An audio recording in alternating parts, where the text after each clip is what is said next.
Fatos e fatos. Será que eu, ao morrer, virarei alma penada? Não quero. Certamente irei com uma alma boa para algum lugar. Não quero assombrar ninguém. Assombrações. Lembrei-me de um fato que ocorreu quando ainda era pequena. Por causa de uma negra faceira, 2 escravos brigaram, se machucando. Dias depois, um matou o outro, pegando uma enxada e golpeando o rival na cabeça. O escravo que matou ficou preso no tronco por não ter outro lugar para ficar. A escrava escolheu um terceiro, outro jovem, para ser seu companheiro. O assassino ficou preso só por uma semana. Achando que estava solucionado o problema, o senhor mandou soltá-lo. Mas, ao ser liberto, ele pegou um pedaço de pau e foi tentar matar a jovem que amava. Ela gritou, e um feitor foi acudi-la, sendo atingido por uma paulada. Um outro feitor pegou uma faca e matou o negro assassino. Foi um fato triste, e os pais dos que morreram sofreram muito com o ocorrido. Nada aconteceu com a escrava, e o feitor atingido só se machucou. Meses depois, a alma desse escravo passou a assombrar a fazenda. Eu tinha muito medo. Nós, as crianças, nem ficávamos mais ao escurecer na porta da senzala. Foram muitos a ver o escravo com a faca no peito, com o olhar rancoroso e blasfemando. O senhor Floriano mandou chamar Maria e outros escravos mais velhos na casa grande e lhes pediu: deem um jeito na alma desse escravo. Façam o que for preciso para que ele não assombre mais. Todos da fazenda estão amedrontados e essa alma penada teve a ousadia até de vir assombrar a casa grande. Chamei o padre da cidade.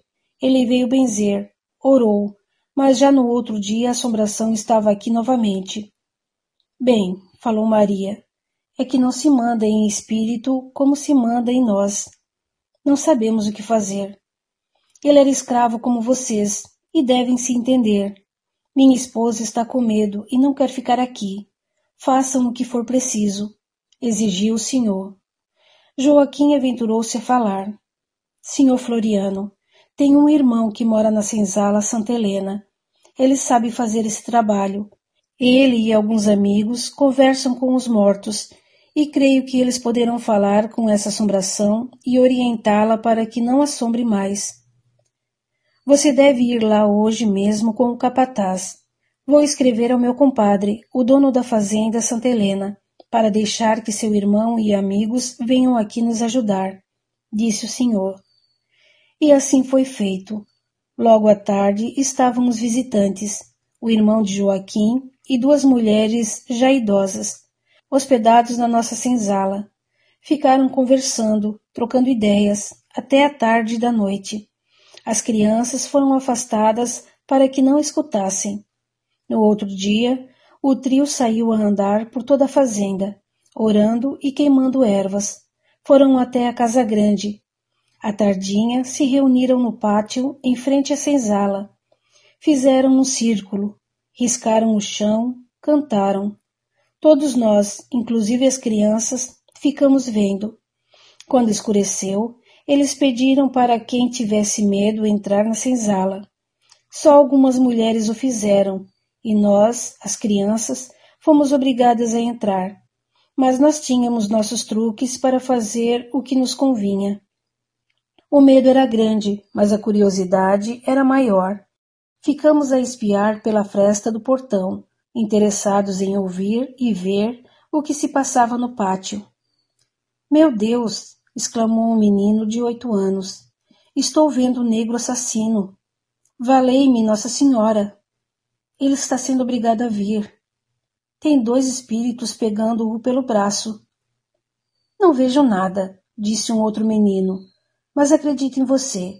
Mamãe me disse que eles falavam que iam mesmo buscar a alma penada para conversar com ela e explicar os inconvenientes de ficar a vagar com tanto ódio. E eles fazem isso porque têm amigos que também são mortos, só que são bons e os ajudam. E pelo que ouvi, disse uma mocinha, Quando uma pessoa é boa viva, também é boa depois de morta. Tanto aqui como lá, os bons ajudam sempre, e os maus tentam fazer maldade. Os bons sempre vencem, exclamou uma menina. Não acredito nisso. Só se for lá do lado dos mortos, disse o menino. Aqui os maus dominam, maltratam. É, disse a mocinha. É só ver o assassino, como ele está, para perceber que os maus são castigados. Vamos ficar quietos, senão não escutaremos nada. Pedi. Não deu para ouvir tudo, mas entendemos que o negro, o espírito que assombrava, falou por uma das mulheres e o irmão do Joaquim conversou com ele. Exigiram que fosse embora e largasse de assombrar a fazenda. Foi uma conversa demorada. Ajudaram-no tirando a faca de seu peito e curando o ferimento. Ele foi embora para o alívio de todos, e o irmão de Joaquim falou alto. Esse jovem irá para um lugar onde devem ir todos os que morreram. Foi orientado a não voltar mais aqui. Vamos orar por ele, desejando que fique em paz e que receba a orientação necessária. Ele tem que perdoar a todos e a si mesmo, esquecendo o rancor. Esse moço estava sofrendo muito, como fazem os que não perdoaram, e esperamos que agora ele tenha alívio. Siga o seu caminho e não volte mais aqui. O trio voltou para sua fazenda no outro dia, e ficamos a comentar o episódio por muito tempo. Deu certo o ritual deles, que nada mais foi que uma evocação e incorporação para uma orientação. E a assombração não apareceu mais.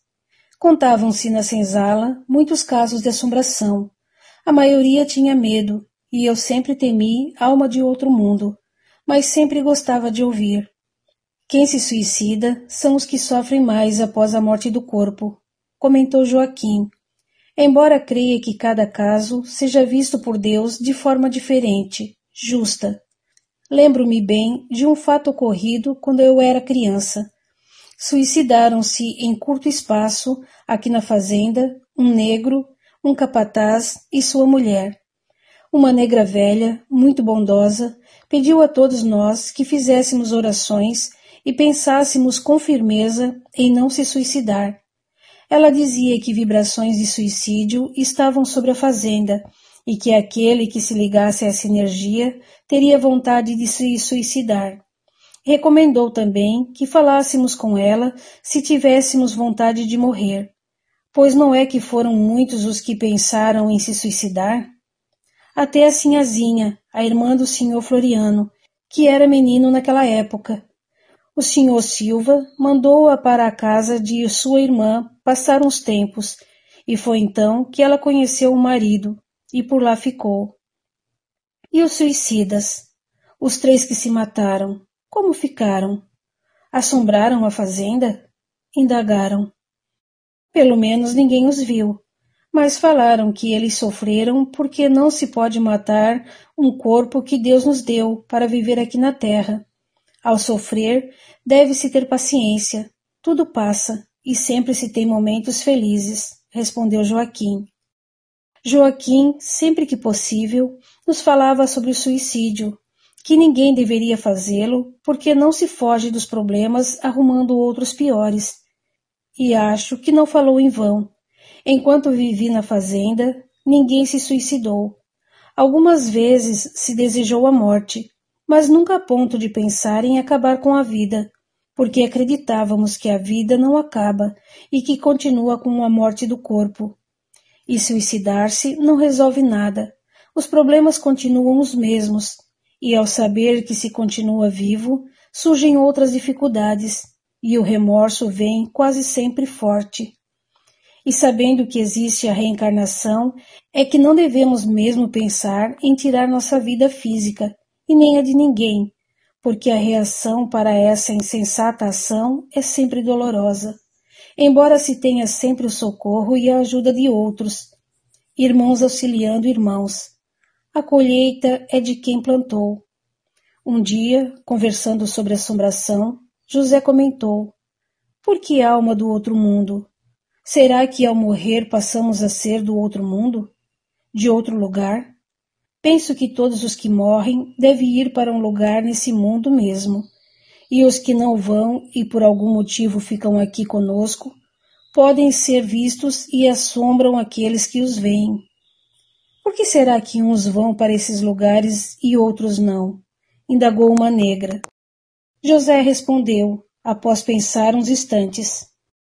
Acho que se tem sempre motivos para ficar. As pessoas boas são os bons espíritos.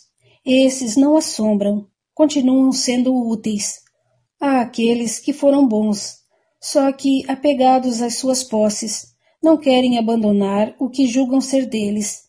Se sentem presos aos seus bens, que na verdade não lhes pertence mais, e até pelo amor egoísta, paixão. Muitos não conseguem entender que necessitam viver separadamente por algum tempo. Outros ficam pelo ódio, odeiam tanto que se ligam aos seus desafetos, querendo fazê-los sofrer e sofrem juntos. Os que ficam são sempre imprudentes. Ficamos quietos a pensar. Concluí que José tinha razão. Morrer deveria ser uma partida da qual não se leva nada. Iríamos só conosco mesmo, com nossas ações boas e más. Filó quebrou o silêncio. Você, José, deve ter razão. Assim a antiga, que morreu há tempo, vagou pela fazenda. Dizem que ela não foi má, mas que era apegada demais à sua casa e a seus filhos. Li, da fazenda vizinha, aquele capataz maldoso, depois que morreu, assombrou por anos a fazenda, perseguido por alguns negros. Acho que o capataz não encontrou sossego porque foi mau, e os negros por não terem perdoado. São muitos os fatos ouvidos e vistos, falou José, que servem para nos confirmar que o espírito continua vivo após a morte. Os bons têm o merecimento de ficar bem. Os maus sofrem pelas suas maldades, e os que não perdoam sofrem também, embora possam ser vítimas e bons. Aquele tempo não pensava na morte para mim. Parecia que nascera para não morrer. Mas essa passagem é para todos. Mesmo quando planejei a minha fuga para despistar a dos meus filhos, não pensei em morrer. Enganei a mim mesma. Quando queremos fugir da realidade, conseguimos. Não pensei muito nas consequências. Agora, ali estava esperando por ela, pela morte, ou pela chegada dos feitores. Quem chegará primeiro? Indaguei-me. Olhei para a pedra em que estava deitada. Era cinzenta e irregular. Ao lado de meu rosto estava passando uma fileira de formigas, cada uma levando algo, pedaços de folhas, grãos, até pedacinho de pau para sua casa, o formigueiro. Observei-as por instantes. Será, indaguei-me, que as formigas vivem no formigueiro juntos como nós, negros nas senzalas? Vi-me criança. Dormia junto com outras meninas. Muitas preferiam dormir com os pais. Mas, como eu era órfã, dormia sempre com um grupo de amigas. Brincava e fazia pequenos trabalhos. Conversávamos muito e aprendi logo a ter medo. Temor do sobrenatural, das pessoas, de alguns escravos que eram pessoas com qualidades e defeitos e que olhavam para nós com cobiça. A nós, as jovenzinhas, e muito para mim, que era diferente. Pele mais clara, cabelos lisos. Jacinta temia por mim e estava sempre me protegendo. Queria que casasse, porque um companheiro me protegeria da cobiça de alguns homens. Mas queria encontrar um amor, um sentimento forte como a dos meus pais. Pedia a Jacinta com um olhar suplicante. Conte, Jacinta, me conte a história dos meus pais. Você, menina, não se cansa mesmo de escutar. Eu não aguento mais falar dessa história. Dizem que aqui nessas terras, antes de o branco vir a trazer os negros como escravos, viviam os índios, que eram os donos de tudo. Interrompi. Não entendo, Jacinta. Se eles estavam aqui e eram donos da terra, como puderam vir outras pessoas e mandarem tudo? Acho que poder mesmo não podiam. Mas não são feitas tantas coisas que não se pode fazer? Nós, os negros, éramos livres na nossa terra, e os brancos foram lá e nos tiraram de nossos lares como se fôssemos pedras, nos trouxeram para cá e nos obrigaram a trabalhar para eles. Somos como animais. Filó, que escutava, indagou indignada. Jacinta, se nascemos para aprender, qual será a lição que um escravo aprende? Deve ser trabalhar, sem dúvida, respondi. A obedecer e a domar o orgulho, respondeu Jacinta. Parece que vocês duas estão pensando como José, disse Filó. Não acredito nisso.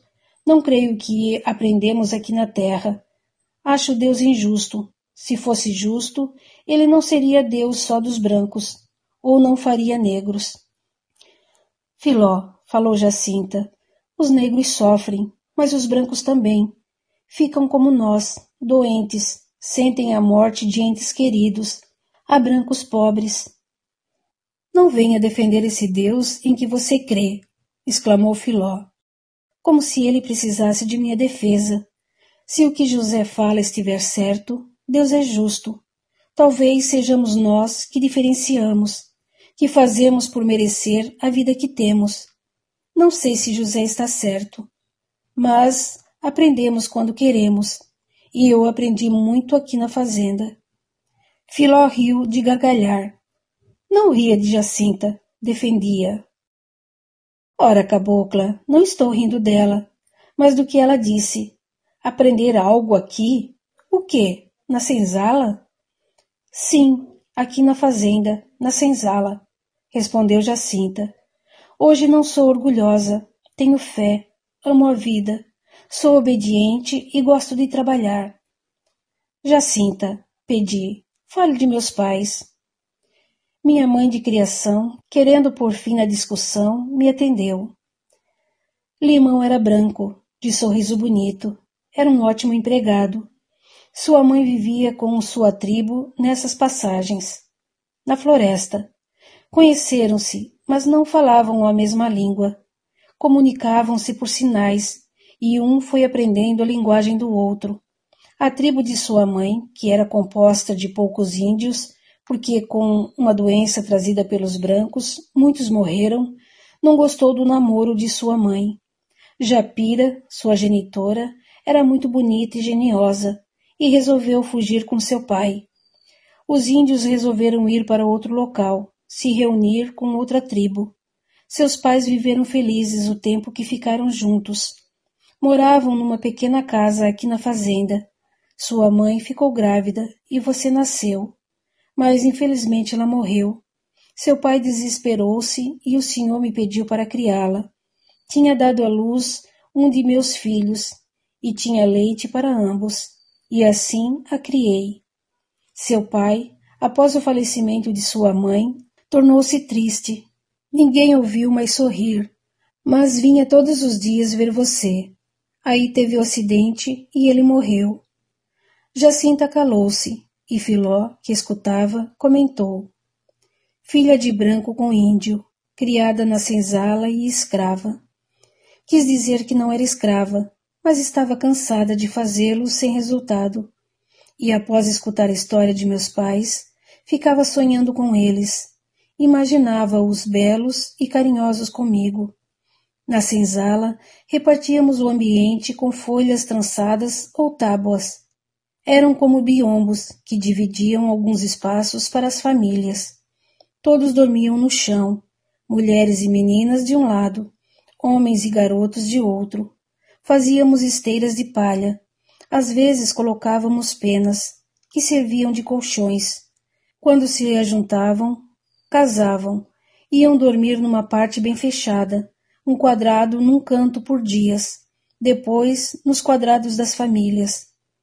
Até certa hora da noite, o fogão aceso dava uma fraca claridade. Depois que ele se apagava, ficávamos na escuridão. Mas, se precisássemos, um lampião era aceso. Desde pequena, como todas as crianças, sabia o que acontecia entre os casais. Falavam-se abertamente sobre sexo. Tinha vergonha de me ajuntar, mas achando que Jacinta tinha razão, escolhi um rapaz simpático e bondoso para namorar. Caolho ficou feliz por ter sido escolhido. Ele era simples, trabalhador e me amava. Depois de um tempo de namoro, passamos a viver juntos. A primeira noite foi de carinho, e no outro dia aguentamos risos e gozações. Vivemos bem juntos. Ele era pacato, me tratava bem, com delicadeza. Sempre trabalhei perto da sede. Quando criança, no pomar, secando café, colhendo milho. Depois, nas lavouras, costurando e lavando roupas dos escravos. Tive meus 3 filhos sem problemas. Às escravas grávidas era dado serviço mais leve, e no 8º mês não trabalhavam, e só voltavam com o nenê desmamado. Isso acontecia entre o 8º e o 12º mês. Mas elas ficavam na senzala, trabalhavam nela, cuidando das crianças, cozinhando para todos os escravos. Tínhamos poucas diversões, algumas festas. Conversávamos à noite, fazendo rodas com afins. No período da Sinhá François, ela fazia festas para nós, nas quais tínhamos carne de vaca para comer à vontade. Senti muito quando Caolho morreu e resolvi não casar mais. Jacinta me aconselhava: Jussara, você é jovem, arrume outro companheiro. Não quero, Jacinta. Vou ficar viúva até morrer. Houve pretendentes que recusei. O tempo passou, e aí aconteceu a morte triste do meu filho mais velho. A vida tornou-se difícil na fazenda, e nós fugimos. Na vida de todos nós há acontecimentos. São fatos e fatos que formam história. E a nossa, por sermos o personagem principal, nos é importante. Nota da autora espiritual. Faço essa ressalva para dizer que essa foi minha experiência na senzala. A vida dos escravos no Brasil diferiu muito. Houve lugares em que foram bem tratados e em outros viveram miseravelmente. E certamente a escravidão foi um período de muito aprendizado.